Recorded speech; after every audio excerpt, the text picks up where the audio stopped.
I think the next Venom movie will reverse this classic origin by having the Venom symbiote detach from Eddie Brock, reattach to Peter Parker, who's mad at Eddie, and then he becomes the black-suited Spider-Man. Maximum Carnage storyline on the big screen, where the kids have wanted since the 90s. Eddie Brock and Peter Parker teaming up to take down Carnage. Yeah, boys, welcome back to the Rockstars. This is Rogue Theory. I'm back. I did it. I came back. I survived coronavirus. My arm that's just not cramped. That's not funny. Your hand cramped? My arm From just flexing? cramped up from flexing. If you need to take a break for the rest of the episode, Tommy, Put some heat on that. Don't put ice, put heat on that. It's fine. It's Yeah. just tingling right now. Guys, this is Rogue Theory. This episode, we're going to find out how Spider-Man is going to finally meet Venom. But with us to find that out, well, I'm Philip Molina, but who cares, is, of course, Eric Boss. Hi. I'm tingling too, Tommy, but in a different place. It's athlete's All right. dick. Tommy Bechtold is back. Woo! Hi, everyone. Because you blew out the other arm. Yeah, You can only now do I one. have 2 arm cramps. And Sam, I haven't seen you in so long. Hello. Woo! How is I was everyone? going for a hug. And you gave me the princess wave. Just close me out. Get out of here. Guys, also in this episode, we're going to be talking about kind of the only recent Star Wars news, other than Leslie Headland, the creator of Russian Doll, is doing her own exciting Disney Plus show. Now we've also found out that Taika's getting a movie, and we're going to get into that later. But first, much more important, Sam, how you been? I'm okay. How are you guys doing? Great, Sam, we don't have time for this. We got to get into it. Okay, cool. Okay, so this week, for the second time, Tom Hardy posted on his Instagram. He's so weird, but I love him. Yeah. He posted a picture of Venom eating Spider-Man, and it's a thing he keeps doing. And then he immediately deletes it. Like, almost like, ooh, did he get in trouble for posting that because it was too real or too hot? But Sony has been asked to respond to these each time, and they're just like, no, we're not saying anything about it. We're not saying it means anything, but also not saying that Spider-Man's not going to be in Venom. So you catch my drift, Tommy? Mm-hmm. Your nose is bleeding. So the rumor is, this is serious, that it's looking like Spider-Man is definitely going to have a cameo in Venom 2. I want to know, how does Spider-Man show up in Venom 2? Let there be carnage. Let there be rogue theories. Okay, I have a theory. The thing is it's kind of been weird so far in the Sonyverse that we have a Venom without a Spider-Man. Because we know in the comics, Venom only exists because Peter Parker had the symbiote on him first. It dripped off of him onto his rival at the Daily Bugle, Eddie Brock, and that's why Venom has Spider-Man qualities. That's why he kind of looks like Spider-Man, why he has like a spider-esque logo. Yeah, so it's just kind of weird that they skipped that step in the first Venom movie. Well, I think this next Venom sequel will fix that. I think the next Venom movie will reverse this classic origin by having the Venom symbiote detach from Eddie Brock, reattach to Peter Parker, who's mad at Eddie, and then he becomes the black-suited Spider-Man. That's fascinating, but real quick, why he mad at Eddie? Well, okay. Well, so the last time we saw Peter Parker was at the end of Spider-Man Far From Home when J. Jonah Jameson outed him to the world, right? So I have to imagine the next time we see Peter Parker in a movie, he's going to have left his Spider-Man identity behind. And what is the thing he's most passionate about? Well, traditionally in the comics, Peter Parker works for Feast. It's a homeless care organization. And I think this is going to be the chapter where we see him working with homelessness outreach. And I think just to get away from the New York scene, he's going to go to the West Coast and work with the homeless people in San Francisco, which has a very, very bad homelessness problem. So I think he's going to be working for Feast in San Francisco, but J. Jonah Jameson's network tracks him down and says, oh, this is where Peter Parker is now. And he's going to reach out to local San Francisco reporter Eddie Brock, and he's going to give him an assignment. Says, see if you can do a story on this kid. I'll pay top dollar for any Peter Parker footage you find. And then, so Eddie Brock tracks him down. Peter's like, I'm done with that. I don't want to do the media spotlight anymore. But Eddie's like, look, I promise it'll be a story focused on the homelessness plight in San Francisco. This is what I care about. So Peter Parker reluctantly agrees, but the footage goes to J. Jonah Jameson. They chop it up to make it all about Peter Parker. It blows up Peter Parker's face. He gets fired from Feast. He's furious with Eddie Brock and begins stalking him right around the same time. Carnage, because remember, Carnage is in this movie too. Let there be Carnage. He has broken out of San Quentin, wreaking havoc all across San Francisco. So Eddie Brock is distracted while Peter Parker's finding him. There's a battle that leaves Eddie and Venom wounded. Peter Parker goes up to him, and the Venom symbiote reattaches onto Peter Parker to create the black incarnation of Peter Parker. So basically, this movie is Eddie Brock fighting a war on two fronts. On one side, Carnage. On the other side, this kid who he accidentally betrayed, Peter Parker, and he has to convince Peter Parker to side with him and join him in this fight against Carnage. And the only way Peter Parker agrees to do that is Carnage begins to target the homeless population of San Francisco to create his drones, as we saw in the Absolute Carnage storyline. So Peter Parker and Eddie Brock join forces. Droning homeless people into oh God, it's really Eric, fucked up. How many drafts into this script are you? Oh, I got a couple rewrites, but Sony isn't getting back to me for whatever reason. Maybe they already had people writing it, I guess. Whatever. Things are backed up because of this whole lockdown. I get it. Yeah. Did you shove it in your PlayStation? Yeah, it's one of many things I've shoved into my PlayStation. Is PlayStation code for something, or? I'm referring to my memory cards. Remember, you had to plug those things in, and it had you could save like 8 games. Get memories. Yeah, you'll never forget. Eric, that was so much that you get automatically 2 Rogies. Ooh! Just for taking care of saying so much in the episode that I don't have to worry about saying much now. There you go. There's 2 for you. Also for you know what? I'm gonna be generous this time because also you've been looking out for me hosting. So thank you for that. So it's 3 Rogies. Wow, 3 Rogies. Wow. Okay, on my end, the Rogies turn into some Sony brand headphones. See, I already buy your headphones. Let me write your movies. Also, sign of the times, it turned into a nice cough drop. Hopefully I won't need that, right? And also, to keep us occupied, but also keep us aware, the board game Pandemic. Wow. Oh. It's a fun game to start playing, but not a fun game to think about in context of the real world. I have a feeling that Eric had a couple of props ready for his Rogies this week.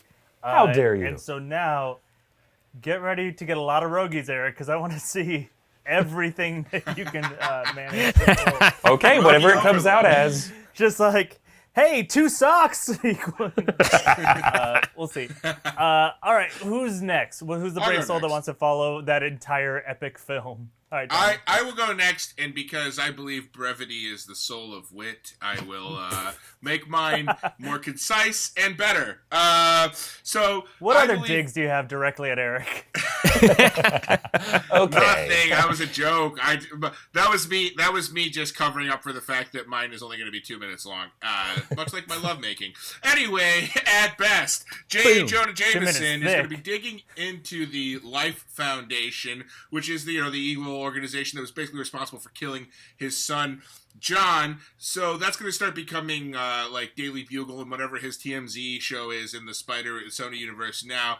They're going to be doing a lot of like reporting on the Life Foundation, and it's going to be clear that it's become an obsession of his. Now, Peter Parker has at this point gone away from his life as Spider-Man, and he is now pursuing a career in journalism. He's going to school. He attends a journalism convention where he meets Eddie Brock. Eddie Brock then cues Peter Parker into just the specific evils of the Life Foundation: the experimenting on prisoners, the experimenting on staff, the experimenting on the homeless, the experimenting on everyone. Peter then formulates in his brain an idea that he will go to J. Jonah Jameson and make a compromise with him, that he will take down the Life Foundation if J. Jonah Jameson promises to stop going after Spider-Man and all of his news outlets. So basically it's like a truce. I'll go take care of this problem. You stop creating problems for me. Now that's all fine and good until they get there and they realize that Cletus Cassidy is one of those inmates that's been experimented on, and he now has become Carnage. And that's where we get the team up of, I don't believe that there's going to be a break between Venom and Spider-Man in this movie yet. I believe that might come in either a Spider-Man movie where Eddie goes crazy. I think in this it will be a Eddie Brock and Peter Parker teaming up to take down Carnage and to expose the Life Foundation for both selfish and altruistic reasons. So complex, like any good superhero movie. And to be clear, why does J. Jonah Jameson want to take it down? Because his son John was killed by the Life Foundation. So vengeance for him. Yeah, revenge for his son. I don't know if that's a good enough motivator. For me, when my son dies, I'll probably just go for a long walk. A vengeance walk, though? Yeah, a walk to remember with me and Mandy Moore. Be afraid, Mandy. It's still a vengeance walk. All right. One of us won't be remembering anything. I like that. I like that there's a little bit less going on, honestly, in this, only because in Eric's, it was almost hard to get Carnage in there because Spider-Man could easily lead that movie. And in this one, I would say at least, you can kind of see that, Carnage can be the main threat still. So I'm feeling it. And I'm just going to give you, I'm going to give you 3 Rogies. 3 Rogies? Oh my gosh. One is this Ghostbusters toy that is pretty scary. Oh, the other one is this talking Tow Mater flashlight thing. Look out, ladies. Mater's fitting to get funky. Ew. I never leak oil. Never. I think that's a cum joke. And then the last one, of course, as I said before. Oh, because he's always wet. Is Wegmans brand hazelnut spread, which we all know is just Nutella, but it's called hazelnuttin'. And God knows when hazel's nut, it gets everywhere. Wegmans. Was the Ghostbusters one related too? Well, he's got a sloppy tongue. Looks like he could really take whatever you give him. So. Yes, yeah. You can cut that out or leave it in. Your choice. I don't know where you want the views to go. Leave it like in. Button if you like that sloppy tongue. You don't know where we want the views? Yeah. On YouTube. Well, you want them up, I assume. Some videos I think we purposely try and suppress, right? Like mine. Gotcha. All right, Sam. I'm going to be very curious to see what role Spider-Man plays in yours because very prominent cameo in these 2 theories. Okay, so, and I thank you for, I would try to stay silent because I wanted to save the best for last. I really like to land the plane with this one. I think to kick it off, we want to pick up with Eddie after the events of interviewing Carnage, and he is now let's throw away a bunch of the alien stuff for now. Let's not focus on that. Let's really focus on him being an investigative journalist. That's what the kids go into these movies to see. They don't want to see him fighting aliens and turn. Movie. 100% Eddie Brock film. No thanks. No, so we're having him focus more on him being an investigative journalist, and he is assigned by his editors to investigate Peter Parker, but deep down, Eddie has a feeling that something about this video is fishy. It looks like fake news. Now we're getting political. This is what kids want to see in their superhero movies. More politics. Politics. Blogs. And so he's able to hunt down Peter Parker, and he's able to interview him, and while this is going on, we have the inner monologue of Venom talking with Eddie, and Venom, who has now been asked by Eddie to stop eating people, we're going to do things that help people, is on a hero kick, and after seeing what Spider-Man's capable of, and the kind of hope he's able to instill in the people of New York and the people of the world, he wants to be more like him, which leads to, taking a little thing from Eric, him leaving Eddie and attaching himself to Peter so that he can learn to be a stronger hero. But of course, everything goes wrong. Some of my favorite stories in Spider-Man comics is when Venom knocks out Peter and he uses his body as kind of like a tool to go out and fight crime, but he just stays silent the whole time. That way we get the Spider-Man costume. I want the big spider on Venom, even though it doesn't really make a lot of sense. I don't care. I want to see that. I want to see that on the costume. I want to see in this story Peter and Eddie having an argument about what it means to be a hero and also what they mean to the world as these enhanced individuals. And it could get to the point where we help Peter get out of this snag, but I think we want to save that for Spider-Man 3 because then what was the point of the tease? Why would you do that? And throughout this, Eddie knows that there's something more to do with Carnage, and his editor just keeps saying, no, you're going to have to talk to that Peter kid, you got to talk to that Parker kid, you got to figure out if he's actually Spider-Man or if J. Jonah Jameson's just crazy, and while that's happening, Carnage is sneaking out of prison. So as Peter and Eddie are coming to a head and they're fighting over the Venom symbiote and each other, we see Carnage get out and he starts murdering people. They got to team up and they got to go after him, and that's how we get the Maximum Carnage storyline on the big screen, where the kids have wanted since the 90s. Nice. But no symbiotes in any of that. Just all. Oh, no, it's hard off screen. reporting about it. Yeah. Yeah. Sam, I love it. That's 3 Rogies. Ooh! 1, Hold on. 2. It's coming through. Oh my God. It's sorry, my printer just got a little kicked over here. I'm just gonna reach for that. There we go. Oh my goodness. This is very creative of you. It's an Iron Giant tiki mug from the Mondo Teas, and I'm going to count this. It's the stir for it. Wow. Okay. And yeah, and also low on things. a 3-step foot peeling mask. Oh, Thanks. Weird thing. I've done that. And sure. Let's say that I already did one and it's gross. That's it's grosser than you think it's gonna be. Yeah, I keep Thank sending you him though, to Eric, but he doesn't do them. Sam, real quick before we go into tweets, you don't know this, but the whole time you really actually had me extra hooked because this small thing. It was this idea that they keep debating about what it is to be a hero.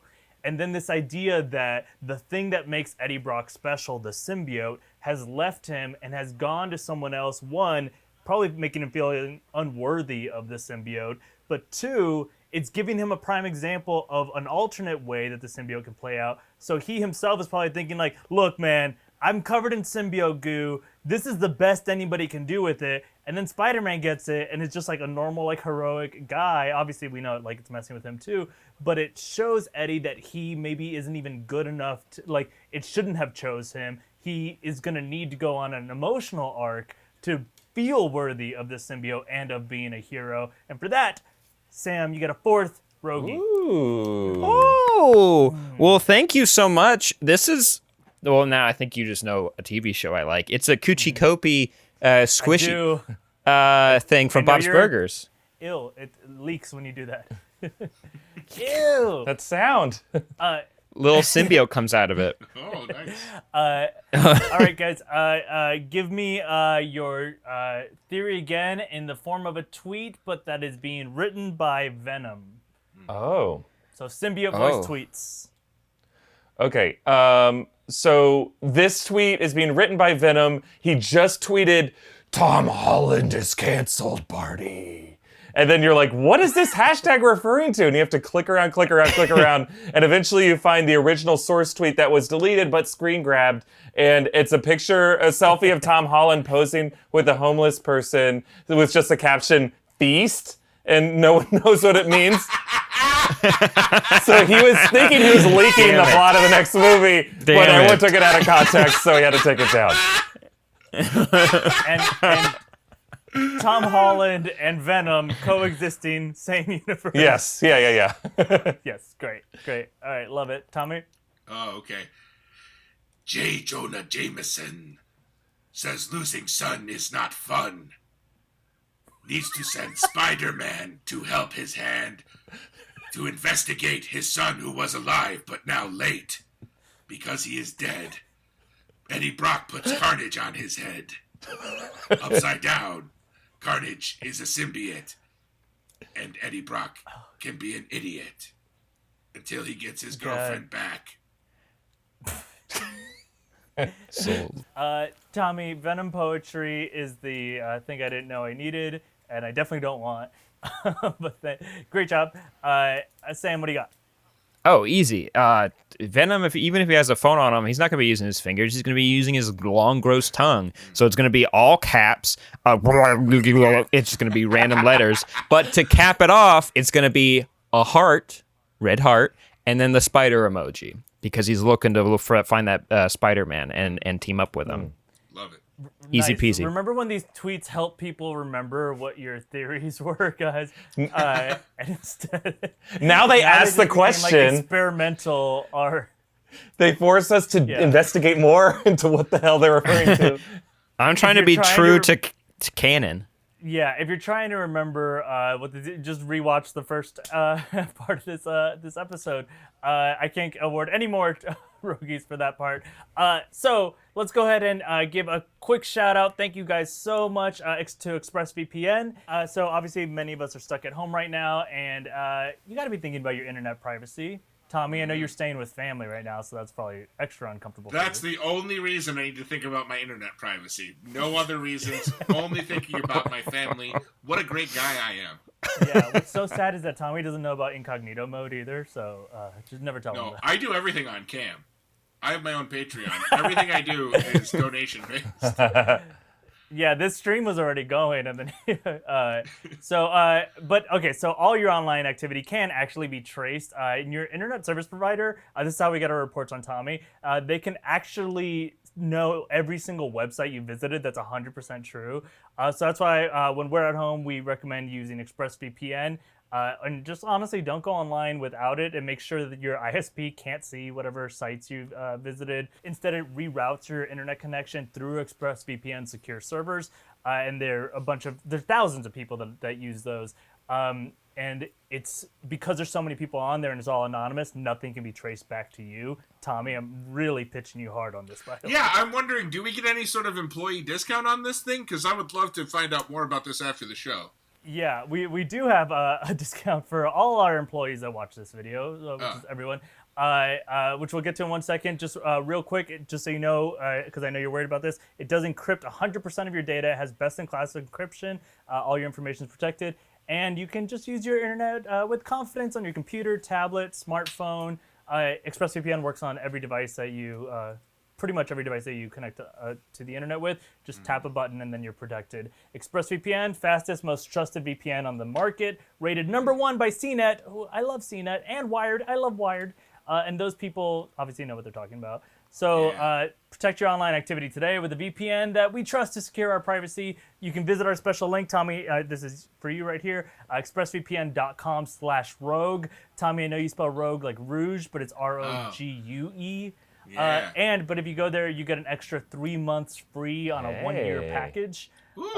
So Tommy, yeah, your package is increased for free. 3 months. Bigger package? What is this, Blue Chew? Hold that thought. Okay. So expressvpn.com/rogue, expressvpn.com/rogue to learn more. Speaking of Blue Chew, guys, are you having trouble getting an erection, Always. Sam? Every day of my Face life. that Sam is making. The story. Cool segue, and yes. Yeah, thought we were going to talk about it off camera. No, let's go rogue. What's in Sam's head? Why can't he find his confidence in the bedroom anymore? Well, you think Sam has erectile dysfunction. My dick just gave up, popped off my body, and crawled into the garbage disposal.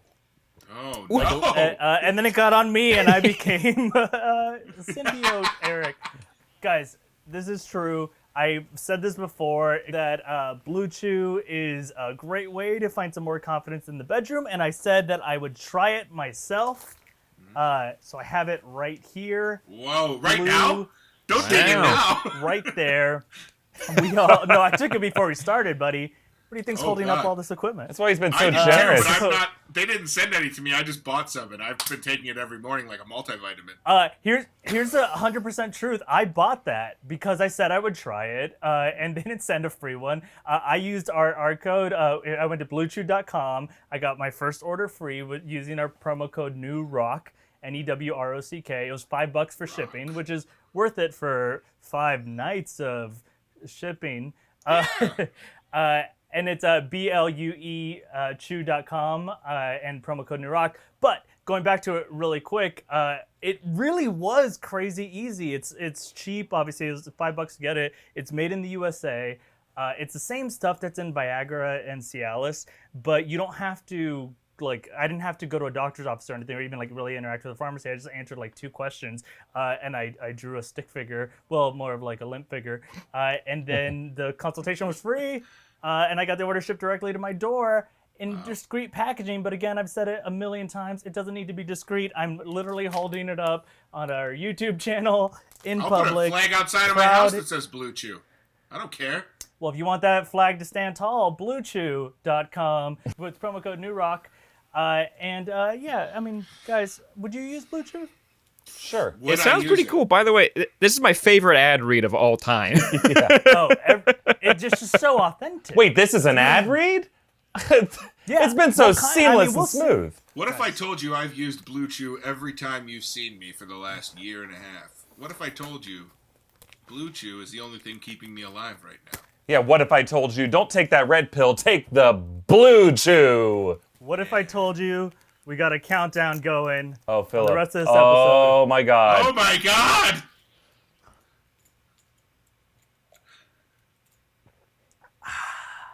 He's gone nuclear, folks. All right, Hulk. It's time to talk about... It's time to move on to our Discord Rogue Theory. The rest of this episode is going to be very interesting. Guys, every week we play Rogue Theory with our patrons on Discord. This week there were 3 patrons. Something's happening. Tony and Camry C had really great theories, but our winner this week is Sinister Super Spy.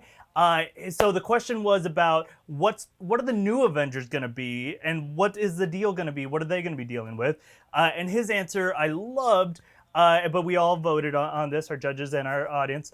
And it has Thunderbolt Ross becoming a greater threat, specifically using mutant growth hormone to make his own kind of super soldier serum, which results in lots of mutants getting created. But these are mutants that are working for Thunderbolt Ross. So a new team of Avengers has to form, featuring Falcon, Shuri now, and this gets crazy, new faces, Namor, Echo, Sentry, team up to take them on. Guys, they take on mutants, they create mutants. It's a whole new cast of Avengers. What do you guys think of the Discord theory? Oh, I am throbbing with excitement for this theory to see Eric, don't do this. How he'll penetrate the Avengers like that, causing Eric, growth. Innuendos in your voice is my kink. Oh, well, This theory was engorged with details. It's positively ready to bust. Maybe. I just can't wait to see Thunderbolt Ross what? big and veiny and red. There you go. There's the pee-pee joke. I made the pee-pee joke. Everyone happy. That's pretty good. we're very happy. I made a pee-pee Good joke. job, Sam. Red and veiny. I made a pee-pee joke. Why is it red? Sam, you act like you're above that. If it's red, If it's red, call a doctor. After you make use of it. All right, next topic, everyone. So Star Wars Day, May the 4th, was yesterday when we shot this. So Disney made a big announcement. They said Taika Waititi, director of Thor Ragnarok and Jojo Rabbit, among other great films, is going to be directing a Star Wars film. He's directed an episode of Mandalorian. He was the voice of IG-11. We don't know any details about this movie, but here's why this is a big deal. Remember Disney, and who knows who it was, Kathleen Kennedy or whatever, having the issues with Lord and Miller when they tried their take at Solo? Lord and Miller, their trope deconstruction style that is the Lego movie and that entire universe is not too far away from Taika Waititi's style. Now, Taika Waititi has proved himself as being able to kind of also have fun and heart. Jojo Rabbit is an incredible film. It's dramatic and hilarious at the same time. Maybe they saw something there that they didn't see in the cut of Solo that they saw, but they're giving him a shot. And remember, this is the guy who reinvented Thor. So he's getting a Star Wars movie. So I want to hear from you guys, what story or character in Star Wars is Taika Waititi probably going to Thor Ragnarok-tize? I said cock, damn it. And what's that story going to be? Let's go rogue. Boom. Boom. Boom. Boom. Save the best for first. May I go?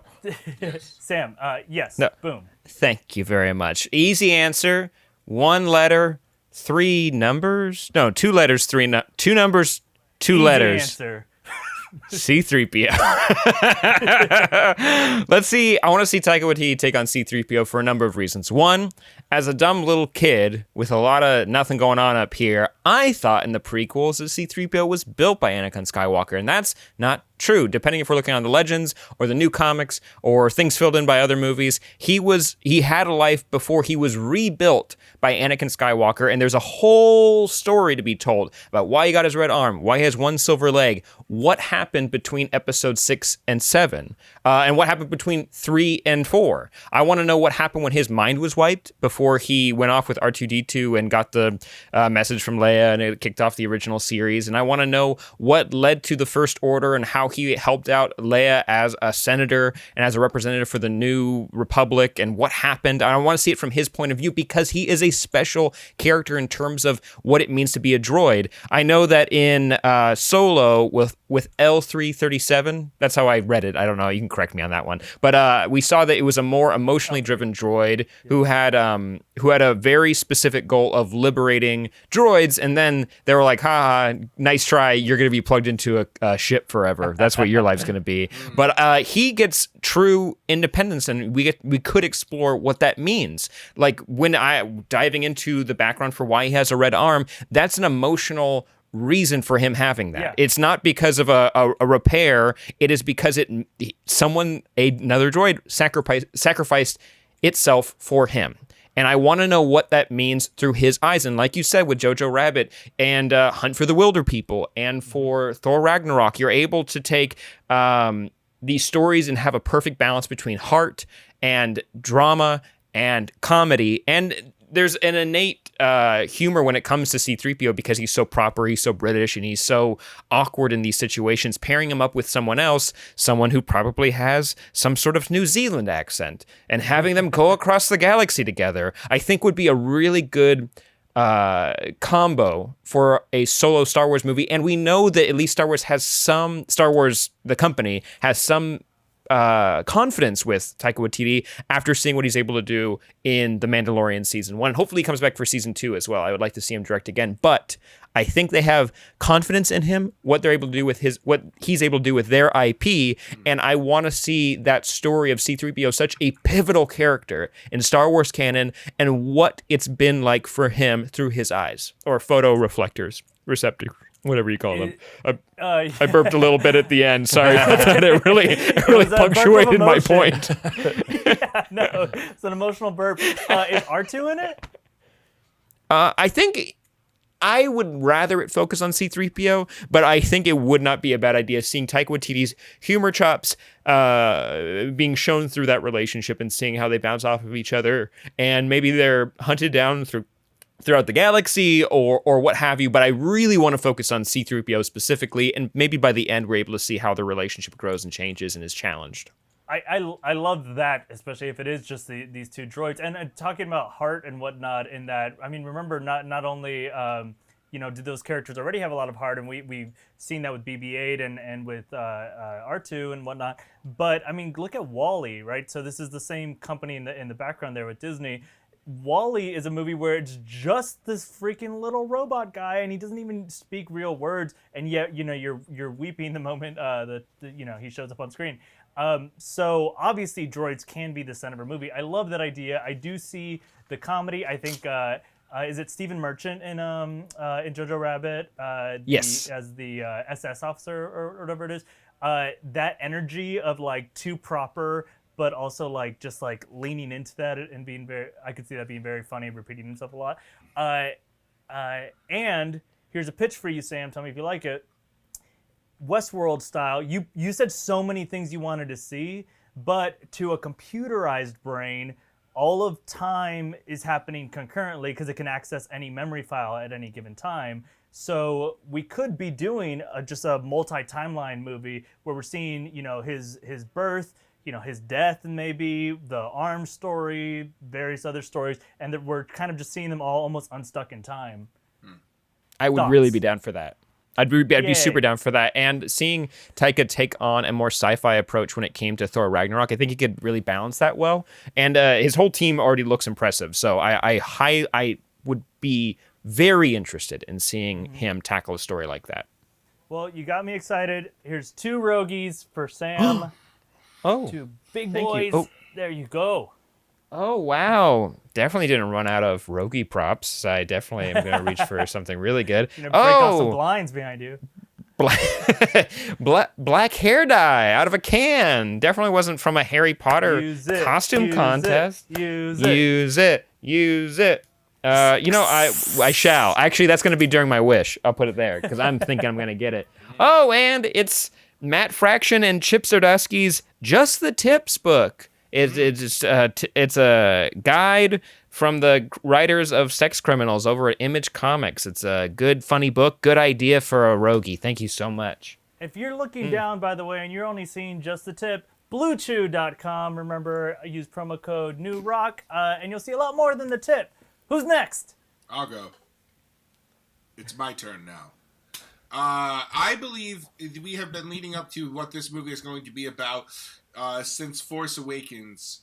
We have started to notice that in the more modern Star Wars movies, the Stormtroopers have bigger personalities. They're not meant to be seen as, clones, or no, they're not clones anymore, but they're not meant to be seen as these, like, all bland boilerplate people who all speak the same cadence, same point of view.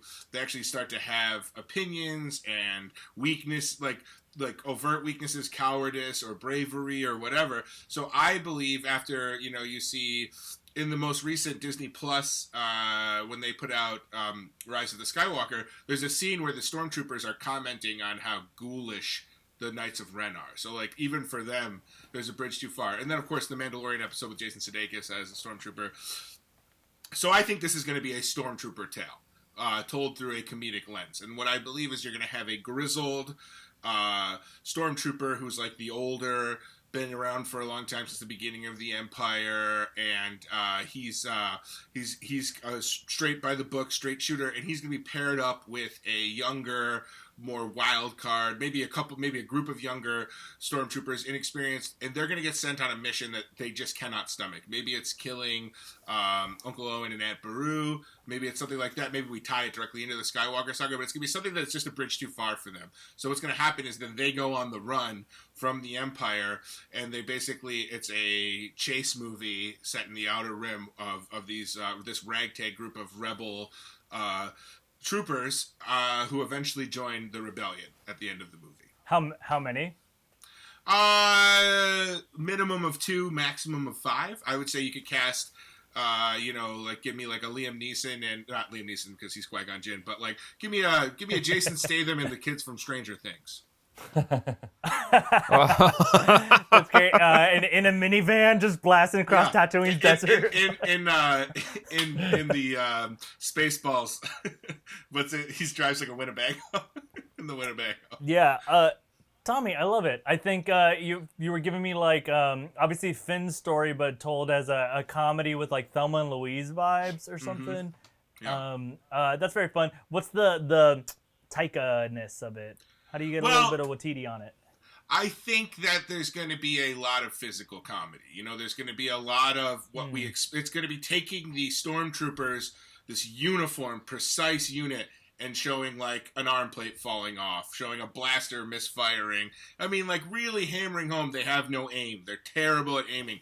Maybe we see them training at a shooting range or something in the beginning, and we see all the kids are just terrible at it. Or maybe the instructor is drunk and he never teaches them proper marksmanship, and that's why maybe that's a real blind spot for the Empire, is they're so busy trying to destroy whole planets with ion cannons that they don't actually worry about the blasters. Their aiming instructor is drunk, so they forever mimic his motions when they go to shoot. They call it noodling. But speaking of noodling, if you are noodling, Blue Chew. But I also think, you can have Taika playing he could be playing almost like a Grand Moff Tarkin type character that is like complaining about the bureaucracy of the Empire. And, that's headed all the way down. Like, he can be kind of doing the commenting on how disorganized this supposedly well-put-together empire actually is. Great. I love it. Tommy, that's a big, fat, two big, old, thick, engorged rogies. No way. And the first one came in as the most basic white guy action figure I've ever seen in my life. The Eric Vostal? I don't even know what it's from. There's another? And then the second one came in as this Ghostbusters toy that is really fun. You push down on it, and it snaps on your finger. Youch. The Sam Basher figurine? Or if you blast a... Wait, why does the toy hurt you? If you blast a Blue Chew, you can slap that whacker right down there and bang. You might get off on it. I don't know. Won't go down. Won't go down. No gag reflex on this thing. Just bites. You're just talking about yourself now? Yeah, that's Eric. right. I call myself this thing. Eric, what do you got? Okay, so the way that Taika Waititi gave us some redemption for one of the less beloved Marvel heroes, Thor, in the MCU, we loved him, but his first movies weren't that good. The third one really was the first good Thor movie. I think you gotta ask yourself, who is the Star Wars character in most need of redemption? I would argue Mr. Jar Jar Binks, Senator Jar Jar Binks, I should say.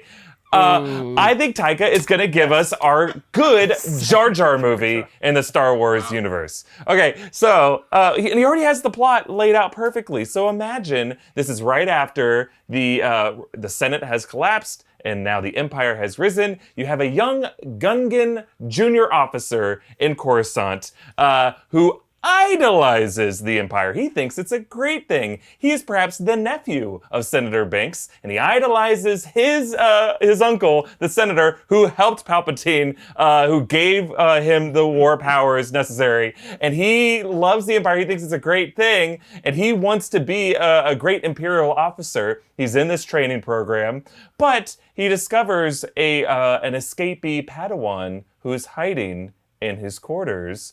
And through that relationship, he learns that the Jedi aren't this evil thing that he's been brainwashed into thinking. And he, working with this Padawan, this Jedi youngling, learns to, maybe they work together to score a victory for the rebellion and stage an act of terrorism against the Empire. Maybe the whole time Taika plays an imaginary friend version of Jar Jar Binks who guides him, and it's basically JoJo Binks. We'll just call this JoJo Binks working title. I love the idea of Jar Jar being like redeemed by just the same way that Thor was. I think that's such a clever idea, Eric. And then you just ripped off Jojo Rabbit, so you get one Rogie. Yeah, fair enough. Jojo Rabbit was so good, though. Yeah, of course. Make it 10 times. And it comes out as a AA battery. Whoa. Where'd you just pull that out of? A dark place. Is that your mic? Dark place. Literally? It's what powers him. Yes. Great. All right, give them all back to me in the form of tweets that remind us of the theory that you just gave. A movie about stormtroopers? That sounds super. Taika sends this ragtag group on the run, racing around the twin suns. Now this tweet is done. It's a comedy. God, I forgot that you have to end your tweets with "this tweet is done." Yeah, and then the genre of your tweet. Yeah. Sam, what's yours? Oh, easy peasy. C-3PO, more like C-me-PO. Taika, golden heart emoji, red heart, robotic arm. That's it. That's it. You have to say that's the end of the tweet. That's the end of the tweet. Funny. Yeah. What's a C-me-PO? I'm on board. Oh, yeah. So you're going to go see it pissed off. Eric, what's yours? Mine is just a slow motion video of Jar Jar running with a younger Gungan as the music plays. You sir can be hero, sir, just for once a day.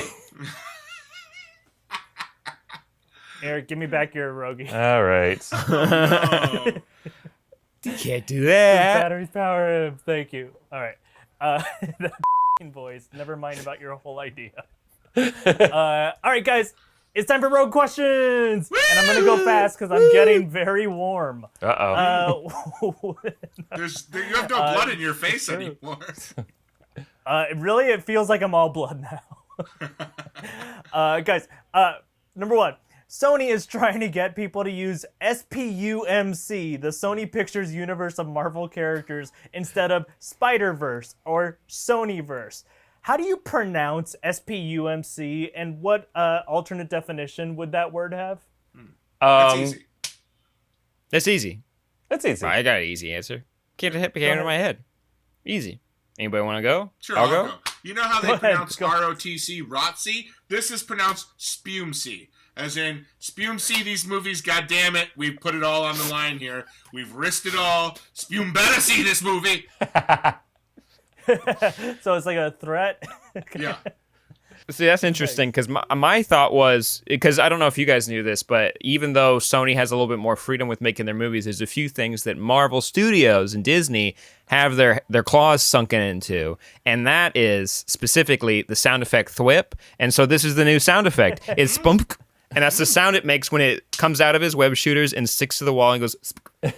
That's the sound it makes when there's only a little bit left. It's the very last one.